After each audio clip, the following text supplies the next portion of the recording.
graduate research project.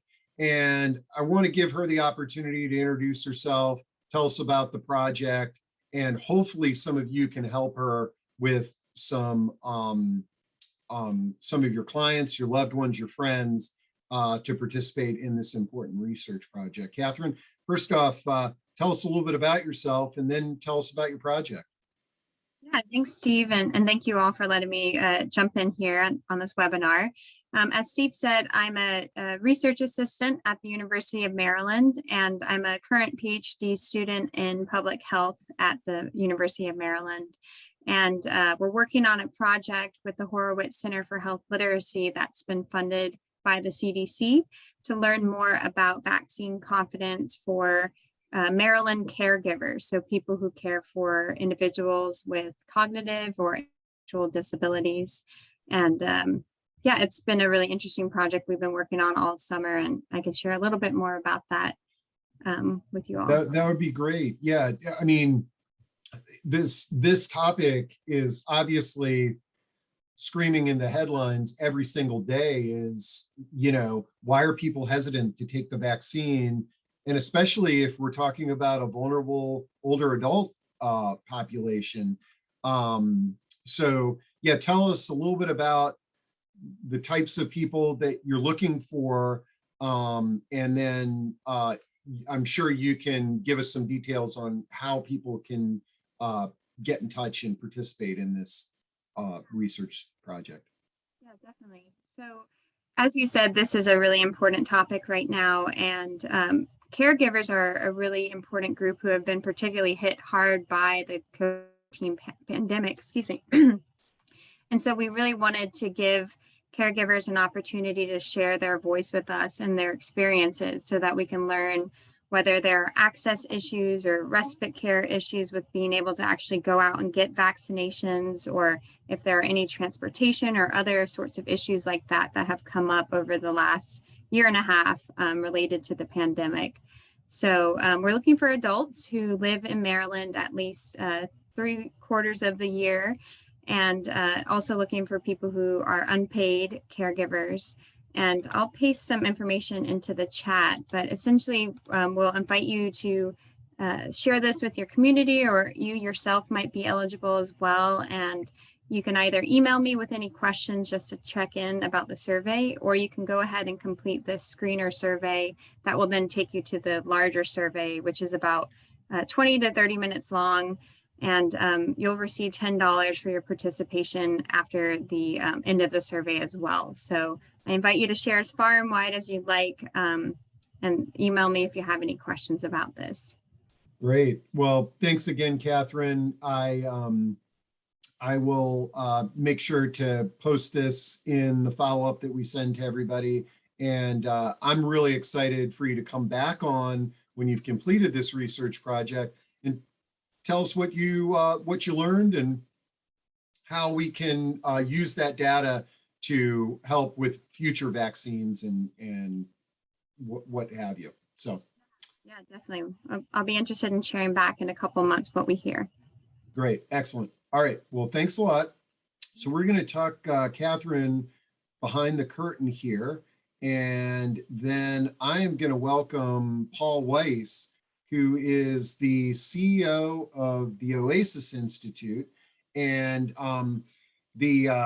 I received a press release not too long ago about a really interesting initiative that the Oasis Institute was doing in their branch, Oasis Tutoring, which I know we're going to learn a lot about. This is really a passion project for me, or something that I'm very passionate about, is connecting older adults and young people, especially in a meaningful and purposeful way.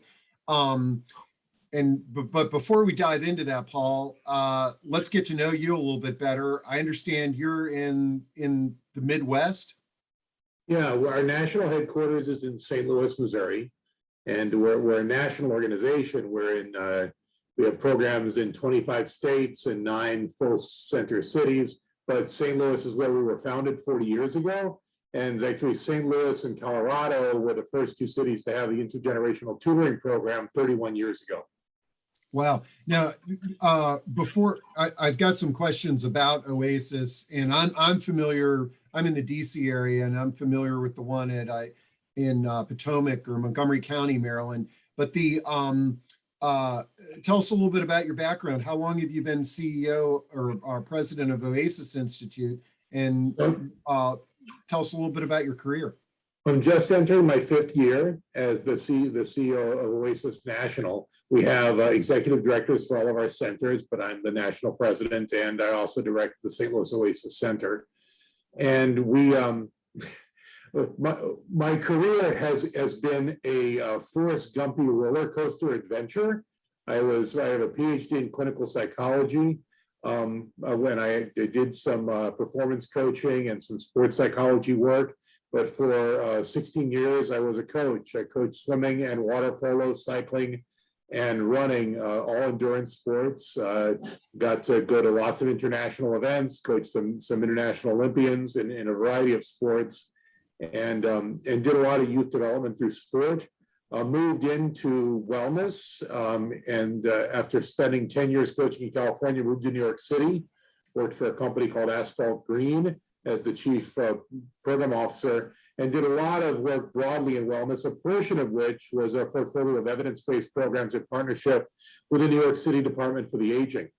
Volunteer-led, lay-led training of older adults to really produce better health outcomes for their peers through the entire New York City Senior Center network. It was incredibly fulfilling. And I took a pivot, worked at a secondary international boarding school in Pennsylvania for 3 years, but then went full bore into aging with Oasis almost 5 years ago.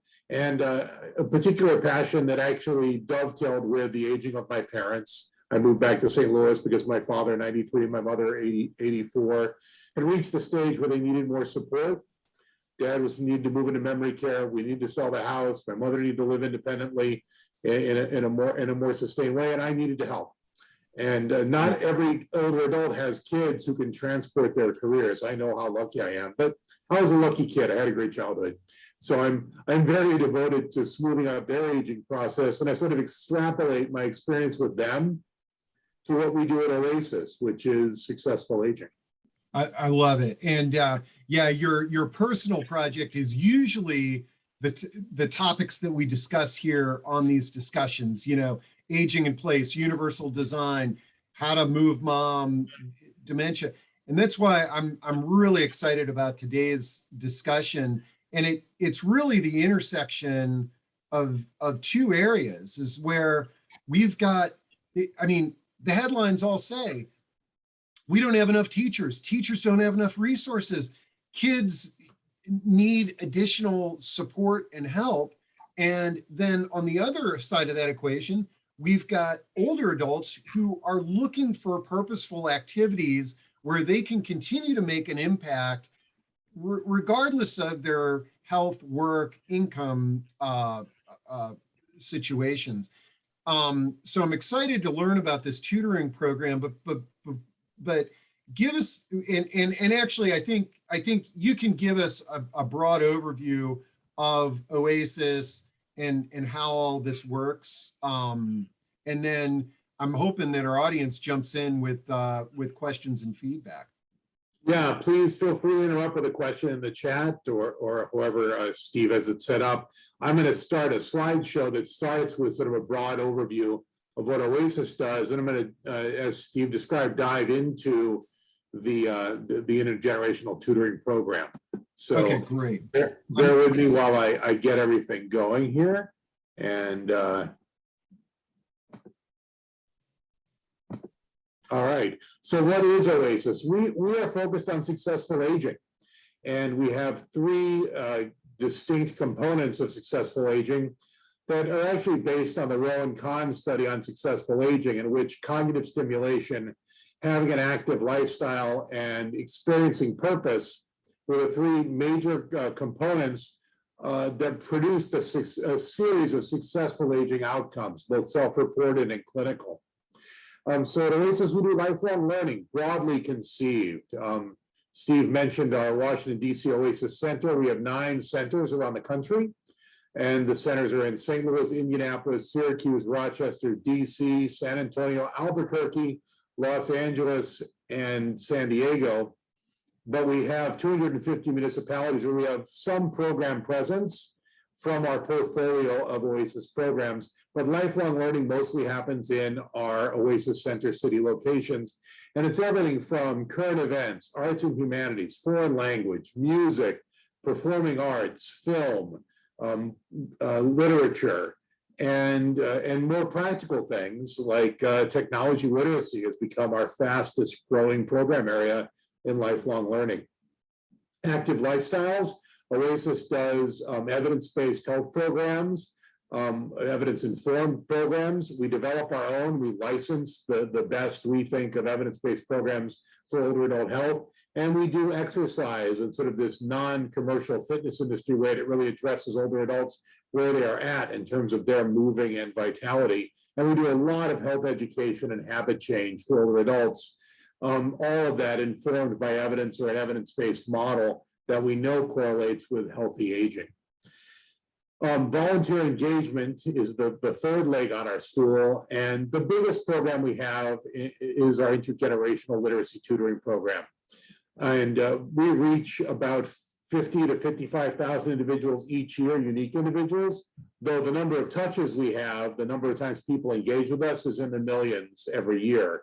And as I said, we're in 250 communities, but a lot of that is in partnership with many other organizations. So other nonprofits, municipalities, senior housing organizations where we do programming for them that increases the lifestyle quality for residents, all sorts of stuff like that. But we're going to talk about tutoring. So Oasis has more than 4,000 tutors, and they volunteer in 14 states in over 20 US cities.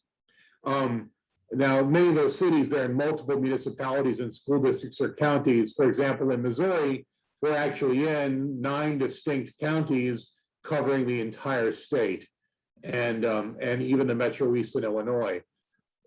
And our tutors they make a big commitment. Every single tutor tutors for a full year. They commit to showing up at least once a week to work with one child. And most of our tutors tutor multiple kids in schools. And the program has significant outcomes for both the child in terms of helping close that mentorship literacy gap, because as we know, kids who are behind on learning to read are behind on learning everything else. So this K through 3rd grade we focus on those are formative years for the kids to learn. So the purpose piece of tutoring for older adults is pretty obvious.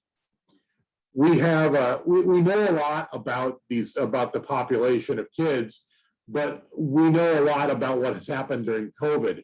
So fundamentally, we know that 2 out of every 10 children in the US enter kindergarten with skills 2 or 3 years lower than their grade level, which might make you say, wait, you enter kindergarten at 3.5 years old.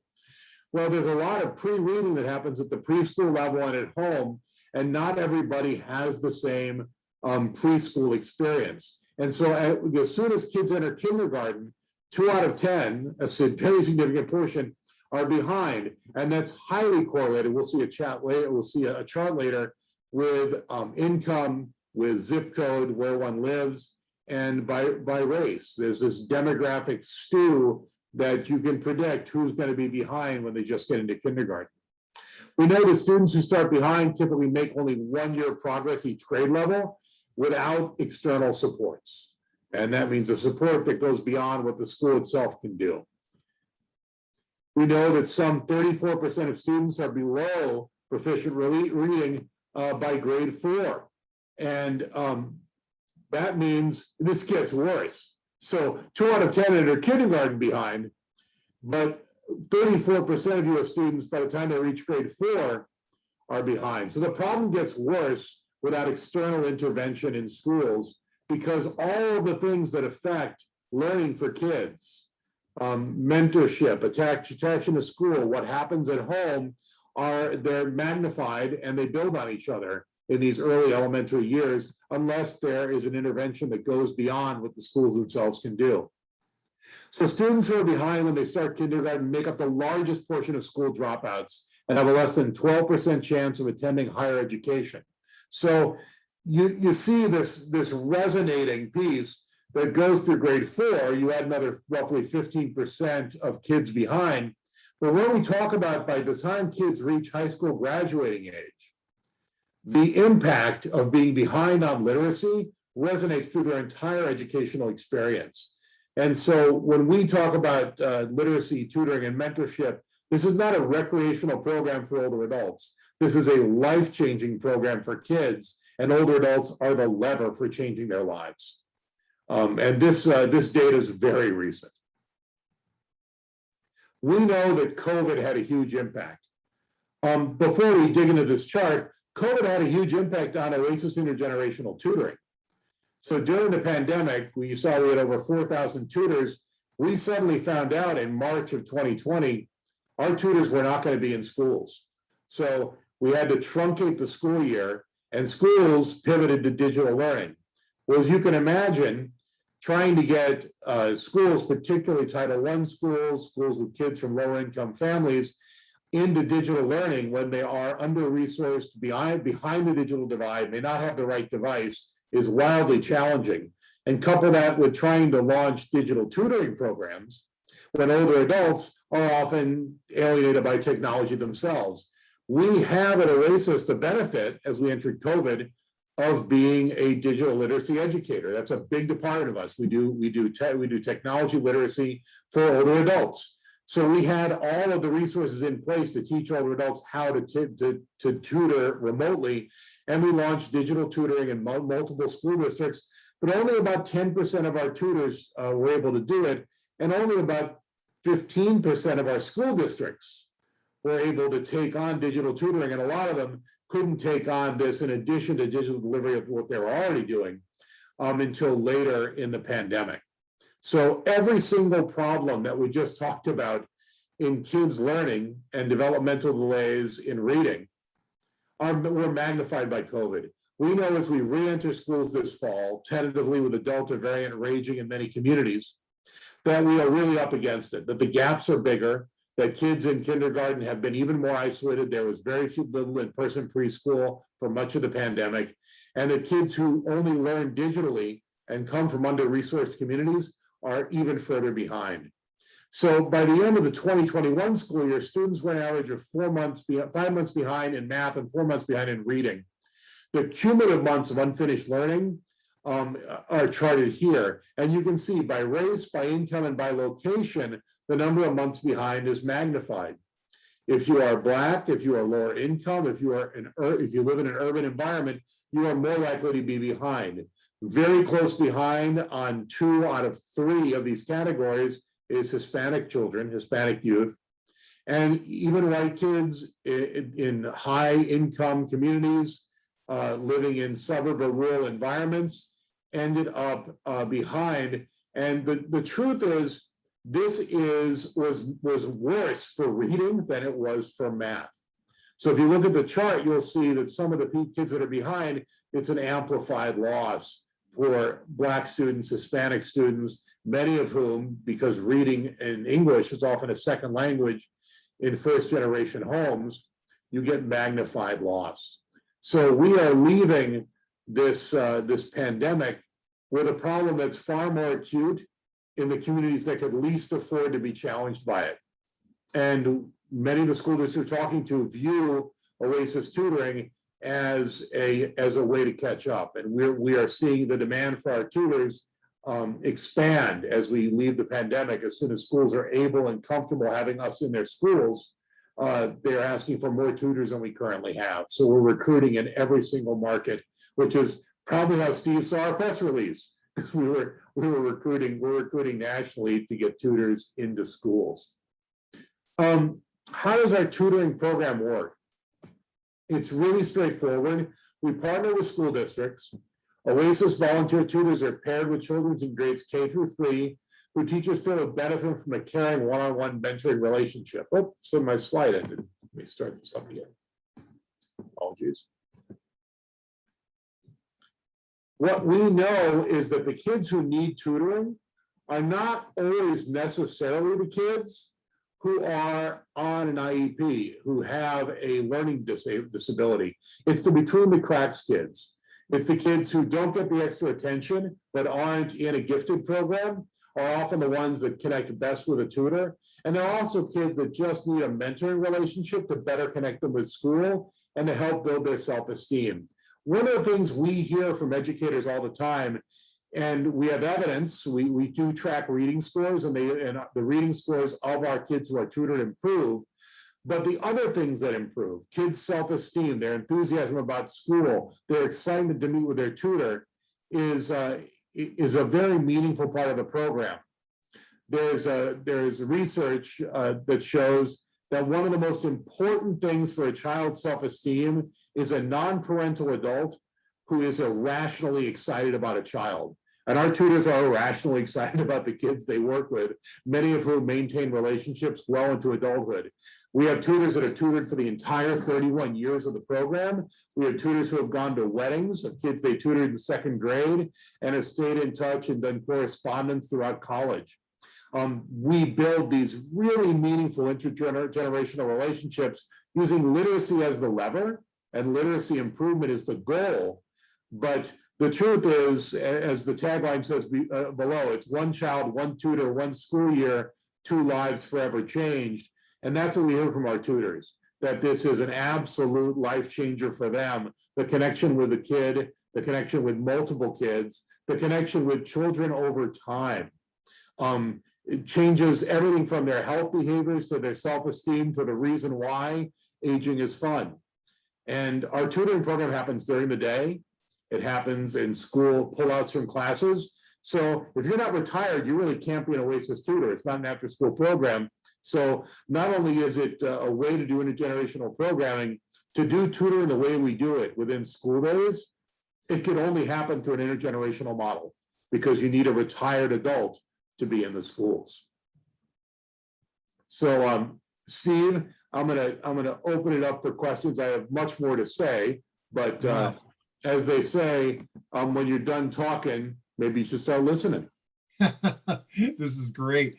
What an amazing program. And like I said, I've been familiar with Oasis, but I wasn't aware of the tutoring program, which has obviously been going on in Maryland for the whole 31 years, or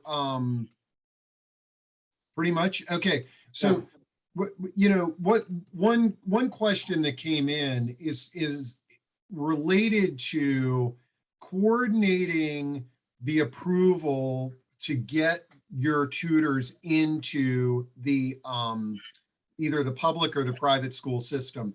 I was trying to do this informally with a village in Northern Virginia, and what many of the elders that I was working with were sharing that, geez, the amount of paperwork and how to sort of get into a school system. I want to help, but they're not making it easy. I imagine that linking up with this program can streamline that process no matter where somebody lives. Absolutely. I mean, all our tutors are background checked. And the background checking process is the one that the school district uses. We take them through that process. We have facilitators that are school employees that help us. So there's a coordinator from the school district and even in individual elementary schools who takes responsibility for the program and our tutors. So school districts pay for the program. They do not cover the whole cost. They cover about 10%, and it's really, really cheap. The school district pays a flat fee based on the size of the district. It's as much as $1,800 a year, and then $350 per elementary school. And because you look at the number of tutors, the cost is about $80 per tutor per year. So it's very inexpensive to do.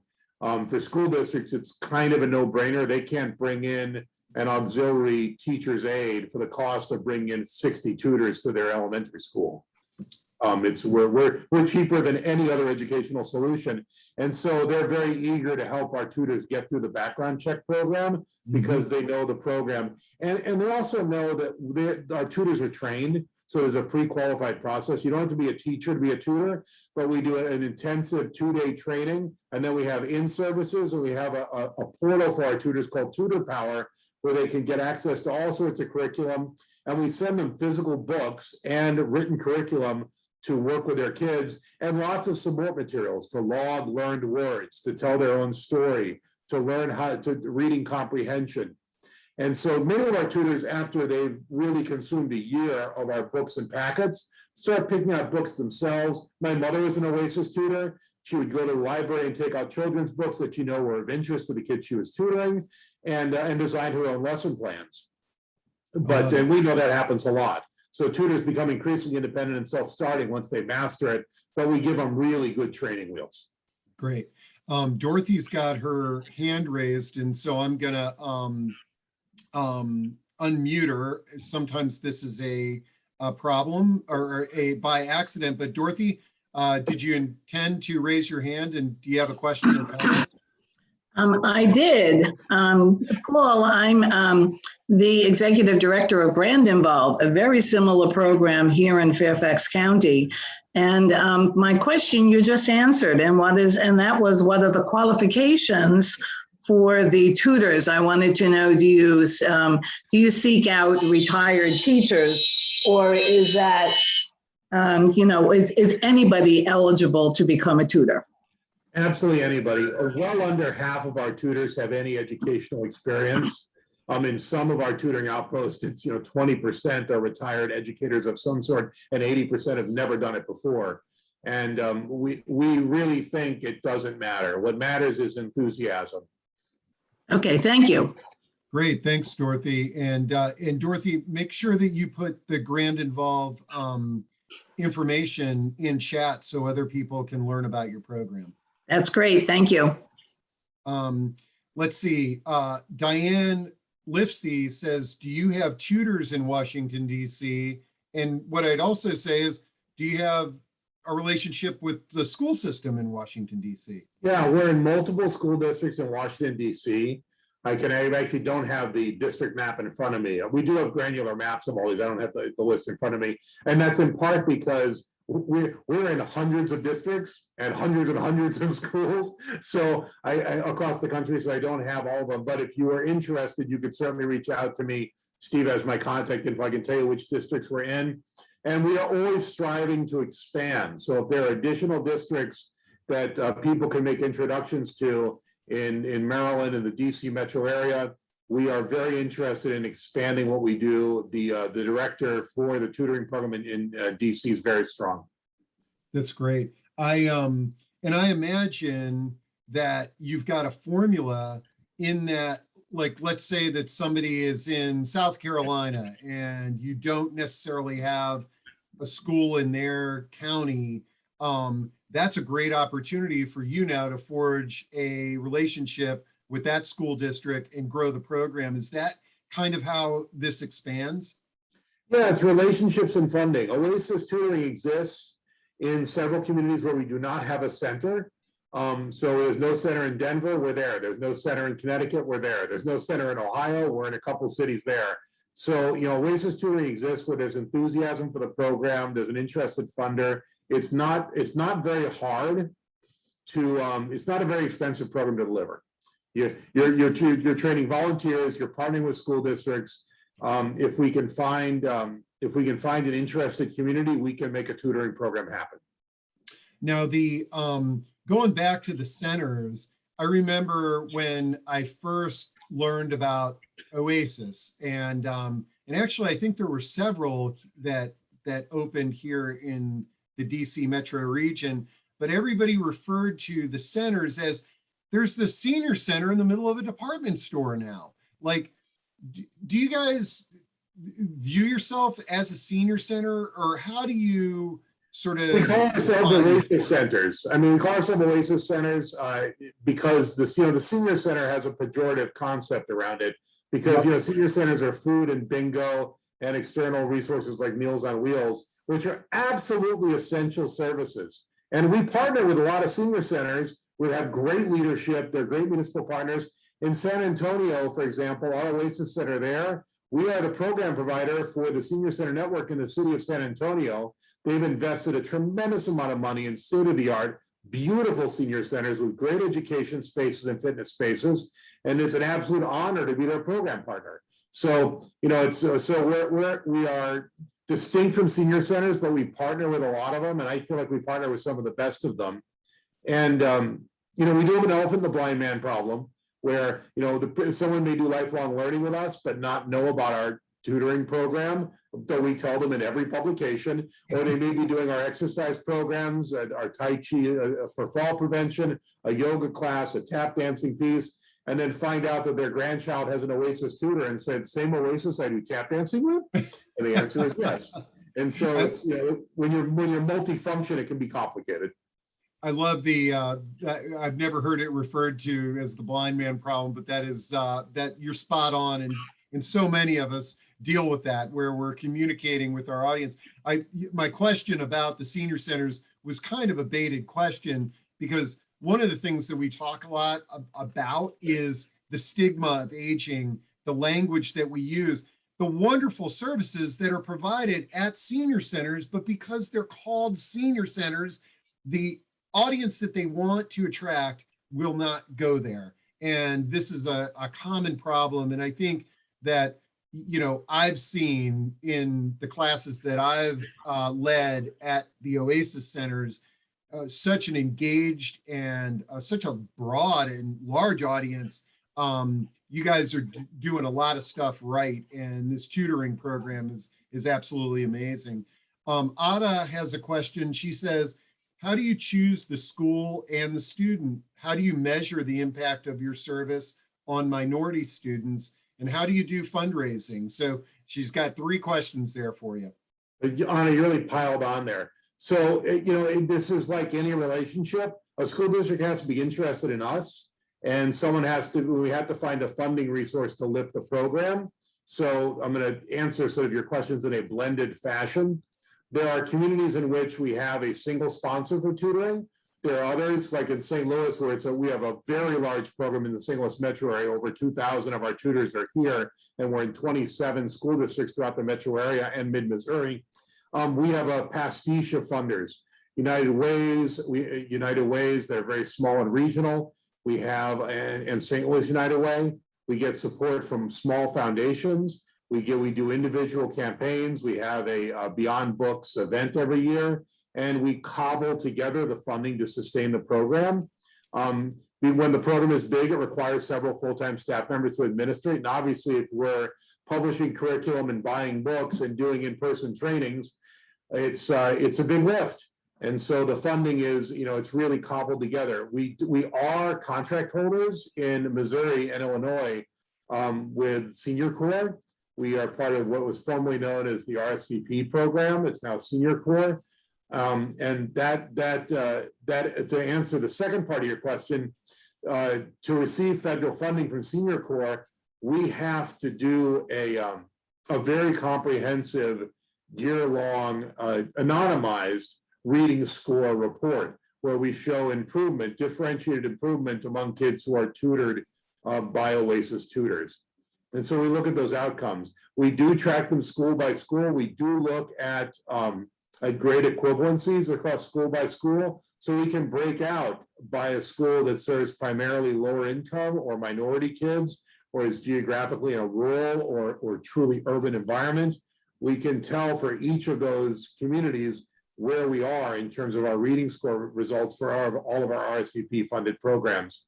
We do have Oasis tutoring outposts. DC is one of them, where we do very robust evaluations. It happens to be that Sue Moser at DC Oasis, she's very committed to very high quality outcome measurements, and her surveying is very comprehensive and looks at not only the outcomes for the kids, but the tutors' experience, their self-reported change from tutoring, and getting feedback from teachers and administrators at the schools. We do that across our entire network to some degree in every community we're in.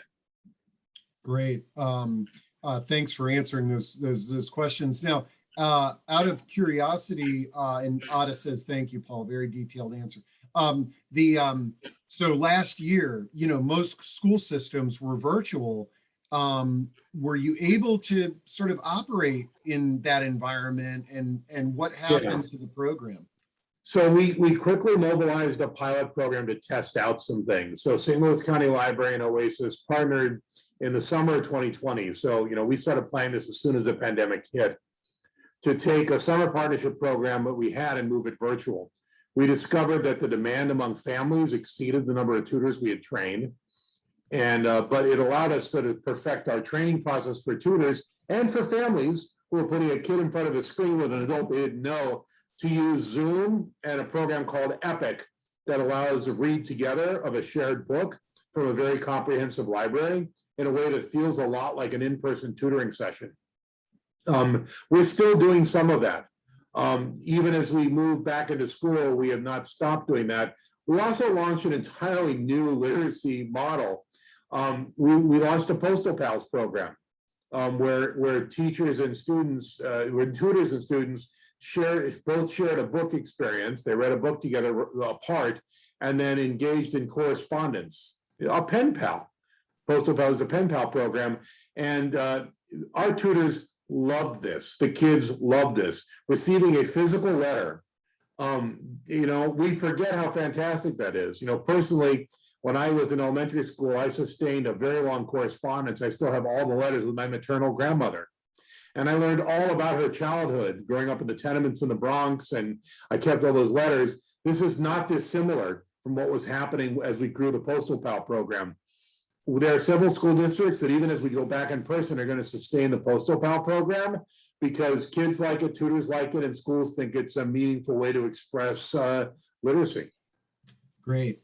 Let's see. Mary asks, could you speak more about the training given to the tutors in the frequency of meetings with the children? Sure. So I'll do the last question first. So tutors, the minimum commitment is 1 year every week with one child.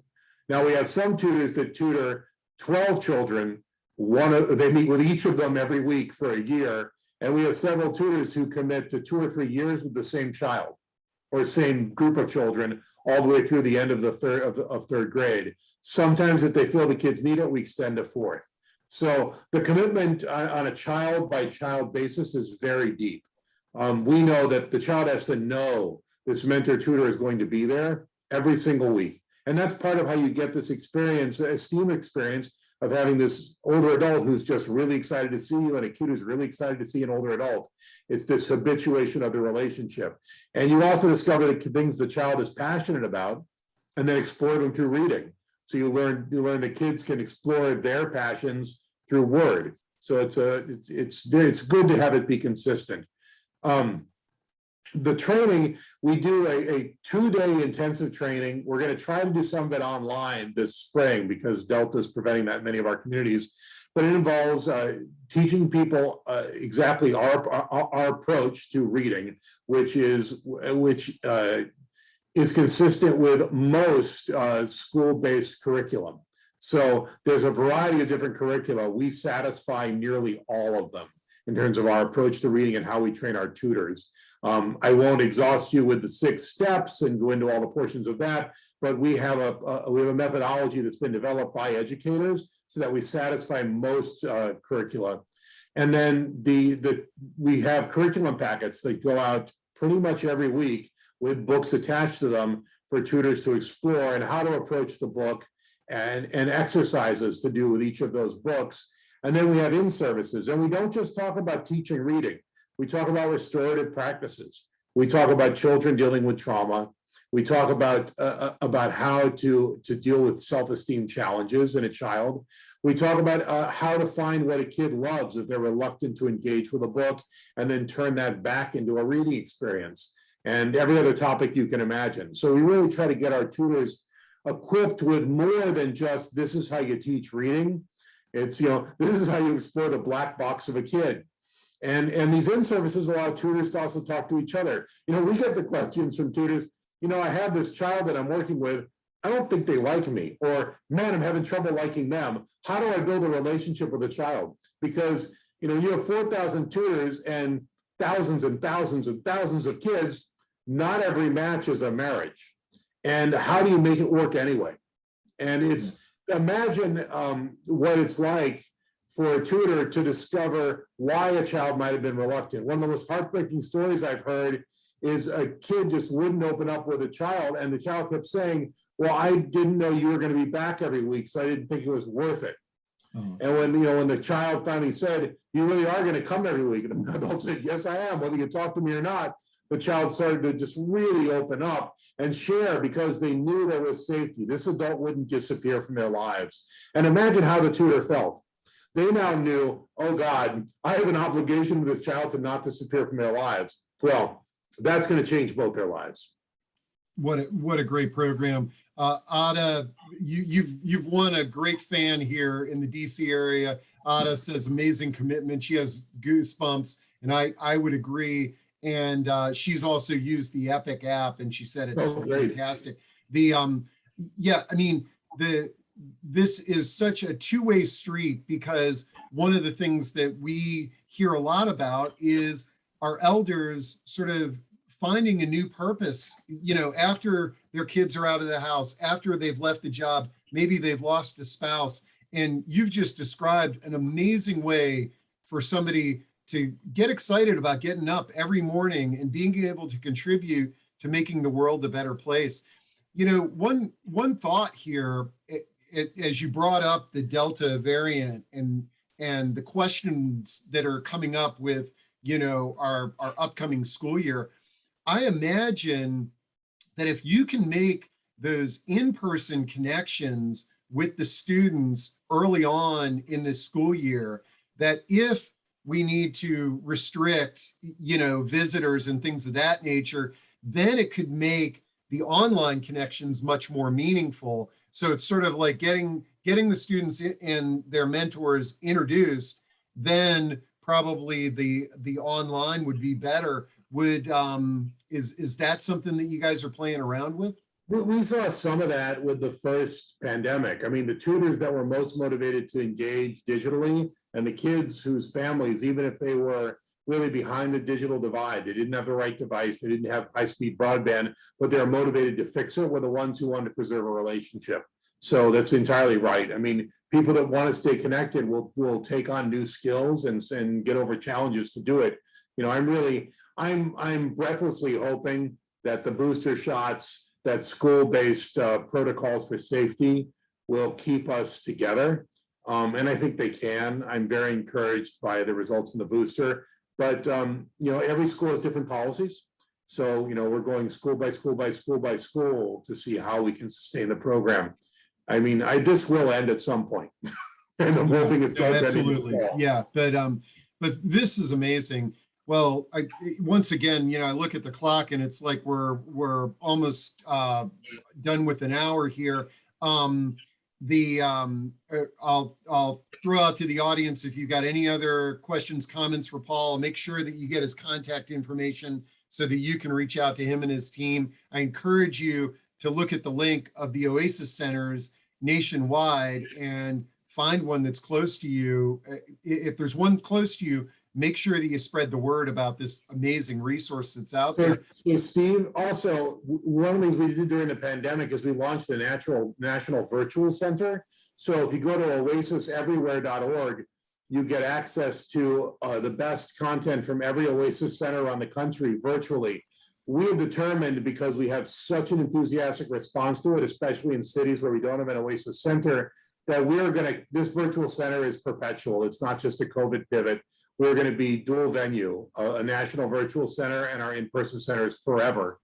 And also, if you don't see Oasis Tutoring in the place you're located and you're interested, talk to us about it. We are always interested in talking tutoring in new communities.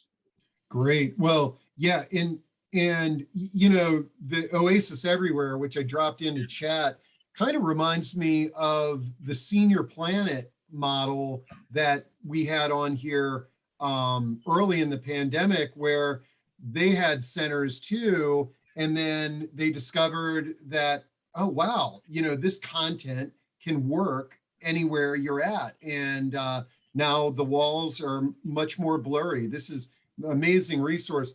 Let's see, it says, I've got a question here. It says, great program, thank you. Are you familiar with the emergency broadband benefit, which Of pays? course. Okay, so this it says, which pays up to $50 per month for internet and up to $100 for computer or tablets and cell phone. To your knowledge, did family groups and families who needed connecting to services get to use this benefit? So we've done a lot of promotion of EBB, the emergency broadband benefit. It's one of several solutions. There's some controversy because some feel that $50 a month isn't enough. Some state programs exceed the scope of the $50 benefit. But we've been a real promoter of this as a change maker and just a beginning way to start chiseling the digital divide. I really hope enthusiasm for the EBB program, both in terms of the appropriation of the funds to fund it and the adoption of EBB continue post-pandemic, because digital divide is a massive problem that goes well beyond education. It has to do with how people find jobs, how they connect socially, how they shop for the best prices, how they get delivery of things and services that are not in their community if they're underserved. If you're in a food desert and you don't have the internet, what do you do if transportation is a problem? So, I think the EBB is really important, and hopefully it expands, and post-COVID, the enthusiasm for it sustains. Digital divide is something we worry a lot about at Oasis because it affects low-income older adults more than any other population. I love it, and thank you for sharing that resource to the audience member who shared that. I did a quick search and I dropped the link from the FCC on that program. And you have a smarty pants audience that knows stuff. Yeah, absolutely. So, well, anyway, I would say what a great discussion, what a great program. And folks, even if it's not this program, the main thing for us to think about is how can we connect the generations? How can we help leverage the wisdom and the knowledge for the older adults and give them purpose? And one of the best ways is to help the youth of our communities and our neighborhoods. One of the things that I talk about a lot, Paul, is what I call drive-by volunteering. It's where people are driving, 15, 20 miles to volunteer at a hospital that's not even in their community, when there's kids right on their street and right in that school that all their kids grew up with that could use some help. And think about how can you do that? And I think this Oasis program is a great way that you can really do that. Any sort of closing thoughts or words of wisdom you'd like to share? So, I think you have an audience that's very, very informed. And so, one of the things I would just say is this is an audience that actually knows a lot of the reasons why what we do is important. One of the things I didn't share is that Oasis connects with all sorts of different organizations, and we are not insular, meaning we license a lot of our content to other nonprofits very inexpensively. And, so that the fundraising lever for them to deliver the kind of programs we do, we're a de minimis expense for any fundraising they do for program delivery. So if you are an organization, a housing cooperative, whatever, that wants to do technology literacy, you can get volunteers trained by us. You can get access to content, to books, very inexpensively. If you want to do health programs digitally delivered or get training to deliver a health program, if you go to our Oasis Health link, you'll see program pieces we can train and share content. We're a huge believer also on Oasis Everywhere of bringing in new audiences. So we have nonprofits for whom we are the digital content provider, and we revenue share with them.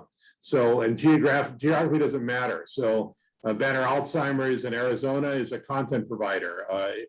Art with Elders in California is an Oasis Everywhere content provider. And they get revenue from us for giving content to the site. We're a big believer in this collaborative approach. Every organization needs to be supported. We have a lot of infrastructure and we want to share it. So, yeah, I'm glad you brought that up.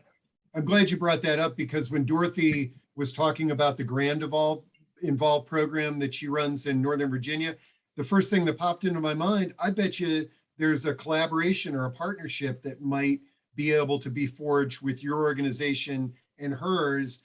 And now both of you are benefiting. So I'm really glad that you shared that. And I'm gonna study this website with a little bit more detail. Well, Great. Paul, thanks a lot. And it's always great to stumble into a fellow cyclist. And hopefully the weather's good there in Missouri, and you can get out and get a ride this afternoon. Gonna try. Thank you, everybody, for participating. And Steve, thank you for the opportunity. You bet. Talk to you soon. Bye. All right, take care.